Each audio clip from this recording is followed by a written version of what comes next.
कहते हैं पुलिस वालों की ना दोस्ती अच्छी ना दुश्मनी। दाऊद के साथ भी कुछ ऐसा ही होने जा रहा था। जिस पुलिस ने उसे इतनी छूट देकर मुंबई का सबसे बड़ा डॉन बना दिया, वहीं पुलिस अब उसे ठोकने निकल चुकी थी। हथियारों का जखीरा, बुलेट प्रूफ जैकेट, बख्तरबंद गाड़ियों का काफिला और गाड़ियों में बैठे मुंबई पुलिस के खूंखार जवान जो मुसाफिर खाना की ओर जा रहे थे।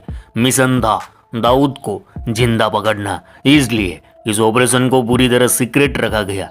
जो टीम दाऊद को पकड़ने निकली थी, उनमें कुछ अफसरों को ही पता नहीं था किसे पकड़ने जा रहे हैं। ठीक आधी रात दाऊद के अड्डे पर यानी मुसाफिर खाना पर धावा बोला गया, लेकिन दाऊद के ऑफिस में टेबल पर दाऊद की आधी सुलग रही सिगरेट मिली। मतलब साफ था, दाऊद अभी अभी यहाँ से निकला है।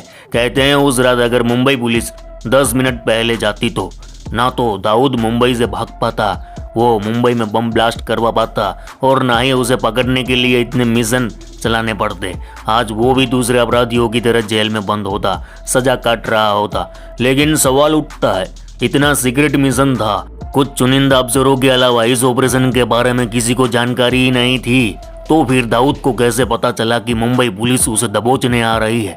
आखिर उस रात क्या हुआ था? दाऊद मुंबई से कैसे भागा था?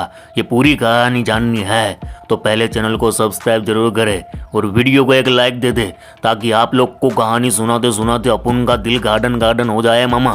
तो चलिए कहानी शुरू करते हैं।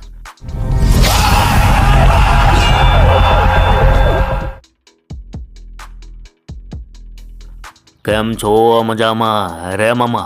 मुंबई में 70 का दौर।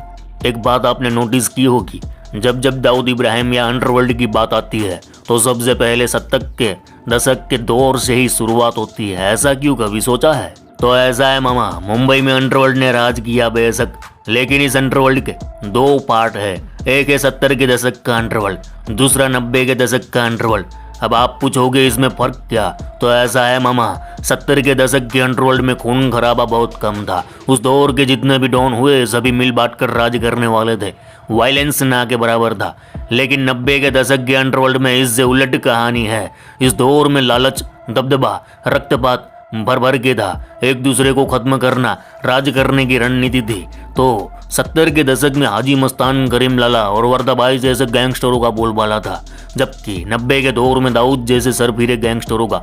लेकिन दाऊद का उदय 70 के दशक से शुरू हो गया था। वह अंडरवर्ल्ड में एक नई सोच के साथ अपनी जमीन तलाश रहा था, और तब उसकी दुश्मनी पठान गैंग से हो जाती है। पठान गैंग को करीम लाला ऑपरेट करता था, और तब मुंबई के गलियारों में पठान गैंग का एक दबदबा था। लेकिन दाऊद और उसके भाइयों ने पठान गैंग को चुनौती देना शुरू कर दिया, तो अब पठान गैंग और दाऊद गैंग आमने सामने आ जाते हैं। एक दूसरे के एरिया में दखल देना, एक दूसरे के धंधे पर कब्जा करना, एक दूसरे के आदमियों को मारना, यहाँ तक कि 80 के दशक के शुरुआत के दिनों में एक दूसरे के बेहद करीबियों को मारा जाने लगा था।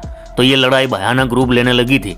तब भी 1981 में एक बड़ी लाश गिरती है, जिसने दाऊद इब्राहिम को एक भेड़िया जानवर राक्षस बना दिया। 12 फरवरी 1981 की रात पठान गैंग के आलमजेब अमीरजादा मानिया सुरवे ने मिलकर दाऊद के भाई साबिर इब्राहिम को गोलियों से भून दिया। इधर भाई की मौत से बौखलाए हुए दाऊद ने पठान गैंग को मारना शुरू कर दिया। पठान गैंग के खास लोगों को चुन चुन कर मारा गया। पठान गैंग कमजोर बढ़ गया। दाऊद का खौफ पूरे मुंबई में हावी हो गया। लेकिन फिर पठान गैंग की कमान संभाली बिगड़े नवाब यानी समद खान पठान ने, मुंबई अंडरवर्ल्ड के इतिहास का सबसे डेयर डेविल गैंगस्टर, जिसने दाऊद को हिलाकर रख दिया। अब यहाँ सवाल ये उठता है कि मुंबई में इतने सारे कत्ल हो रहे थे, खून पानी की तरह बह रहा था, तो मुंबई पुलिस क्या कर रही थी? पुलिस बस तमाशा देख रही थी। दाऊद को सह देकर दूसरे अपराधियों का सफाया करने वाली मुंबई पुलिस को ये अंदेशा नहीं था कि उन्होंने जिस काले नाग को पाला है अब वह उनको ही डसने वाला है। क्योंकि दाऊद द्वारा लगातार पठान गैंग पर हमले किए जा रहे थे, कत्लेआम हो रही थी, ड्रग्स, हथियार, गोल्ड की तस्करी बढ़ गई थी। कहीं ना कहीं इन चीजों से लोगों में मुंबई पुलिस के लिए आस्था कम होती जा रही थी। अब मुंबई पुलिस को यह दिखाना जरूरी बन गया था कि कोई भी बड़ा क्रिमिनल पुलिस से ना तो बड़ा है, ना ही पुलिस से बच सकता है। इसी बीच दाऊद ने समद खान को गोलियों से भुनवा दिया। इस घटना ने उस वक्त पूरे मुंबई में हाहाकार मचा दिया था। इस घटना के बाद पुलिस ने भी दाऊद और मुंबई में पल रहे बाकी गैंगस्टरों की लंका लगाने की ठान ली। दाऊद की शादी को अभी 15 दिन भी नहीं हुए थे। महजबीन से उसने निकाह किया था, और इधर पुलिस ने डी कंपनी पर नकलें कसनी शुरू कर दी थी।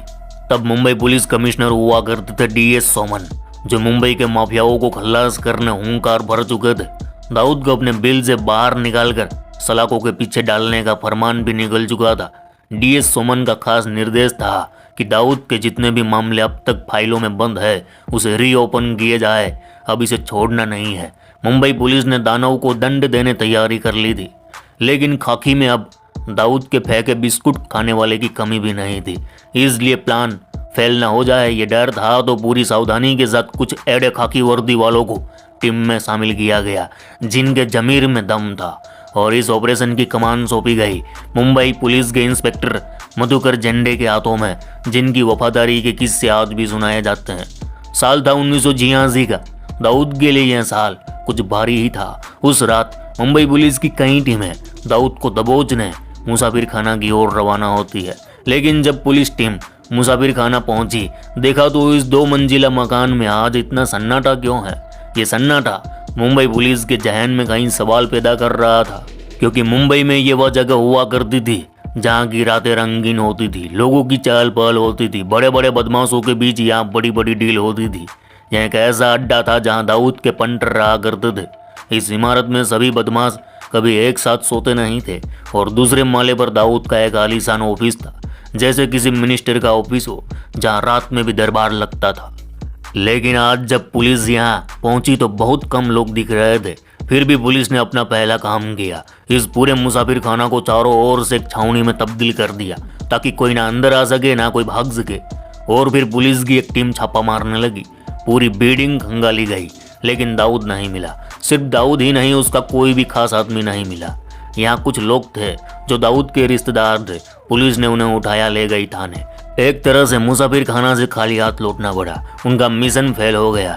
अब दाऊद ही नहीं मिला तो दूसरे दिन पुलिस कमिश्नर ने एक हाई लेवल मीटिंग बुलाई।